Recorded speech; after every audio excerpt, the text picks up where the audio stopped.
பொறுக்கவில்லை. வாதம் செய்வது என் கடமை, அதில் வழியை காண்பது உன் திறமை. வாதம் செய்வது என் கடமை, அதில் வழியை காண்பது உன் திறமை. கண்டேன் கண்டது நல்ல வழி, அது காதலன் உடனே செல்லும் வழி.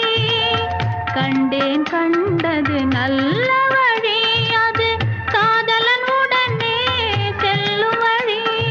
சொன்னேன் பல முறை யாசிக்கிறாய், நீ சொன்னதை நானும் யோசிக்கிறேன்.